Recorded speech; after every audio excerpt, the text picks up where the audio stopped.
Hi, welcome to Chapter 3 with Dawn B. If you're new to my channel, I'm your host, Dawn Brown, and if you haven't already, please go ahead, hit the subscribe button and the notification bell so you'll know whenever I upload. Thank you. Now, let's get right down to it. Welcome back, good girlfriends. Today, I want to talk to you about fear and why it's sometimes inescapable. It's because it's science. Did you know that fear triggers a physiological reaction embedded in our instinct to survive?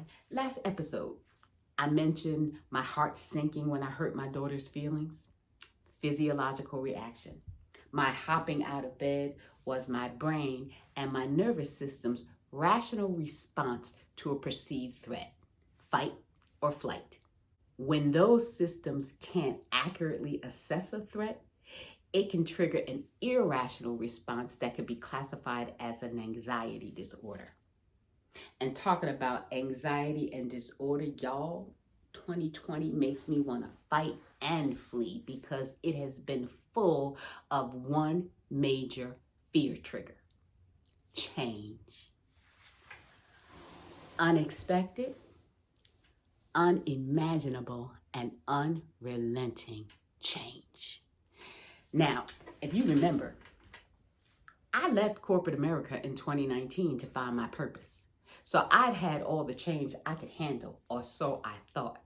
Y'all, the March shutdown came and wiped out 9 months of effort.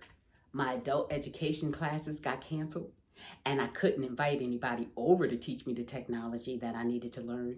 So I had to come up with another plan. Thankfully, in my experience with God, plan B is not inferior to plan A.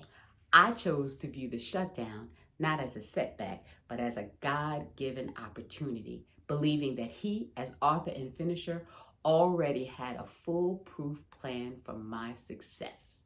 Simply put, I conquered my fear through my faith. Up to now, I always thought I had a solid understanding of Hebrews 11:1. You know, faith is the substance of things hoped for and the evidence of things not seen.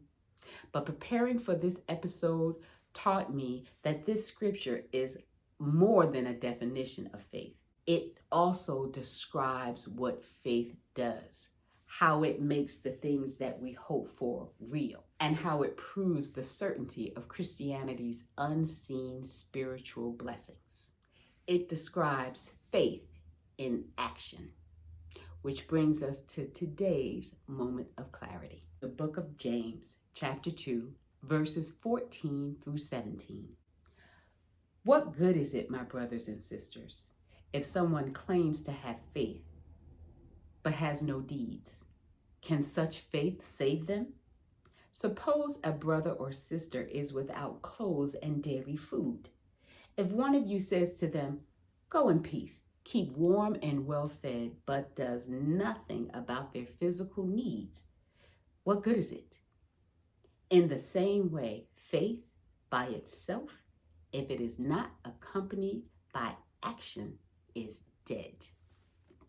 Look, back in March, I could have become paralyzed by the fear of having to scrap all my plans before they even got started.